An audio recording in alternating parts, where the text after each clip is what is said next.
అయితే ఇక్కడ పిఠాపురంలో పవన్ కళ్యాణ్ గారు అఖండ విజయం సాధించడానికి రెండు ఫ్యాక్టర్స్, టూ ఇంపార్టెంట్ ఫ్యాక్టర్స్.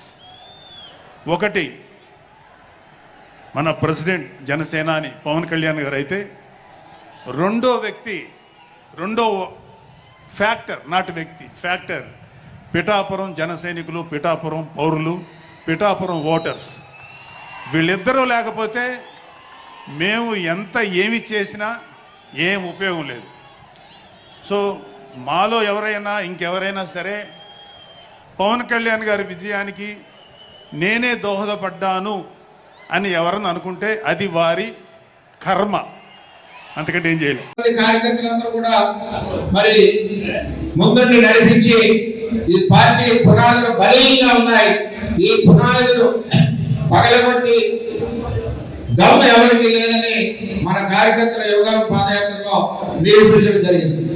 మరి అదే విధంగా ఈ పార్టీకి రాబోయే రోజుల్లో 2047 ఏదైతే రాష్ట్ర అభివృద్ధి ప్రణాళిక, పార్టీ కూడా 2047 ప్రణాళిక చంద్రబాబు నాయుడు గారు నిర్ణయించి రాబోయే రోజుల్లో పార్టీ రథసారథి నారా లోకేష్ గారిని ఈ పార్టీని ఏదైతే మన గెలుపుకు కారణమైన పాదయాత్ర చేసి ఉన్నారో ఆయనకి రథసారథిగా ఈ తెలుగుదేశం పార్టీని ముందుకు నడిపించాలని చెప్పి కోరుతా ఉన్నాం.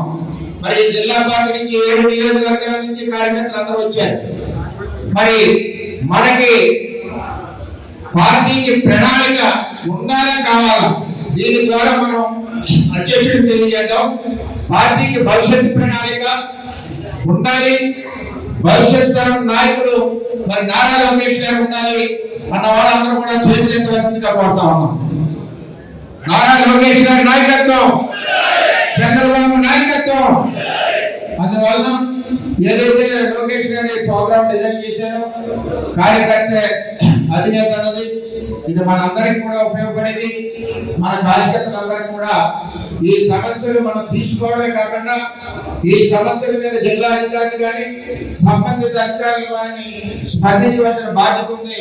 ఆ విధంగా మానిటరీ అందరూ కలిసి చేస్తామని చెప్పి తెలియజేసుకుంటూ సెలవు తీసుకుంటాం. అందరికీ నమస్కారం. Thank you. అలాగే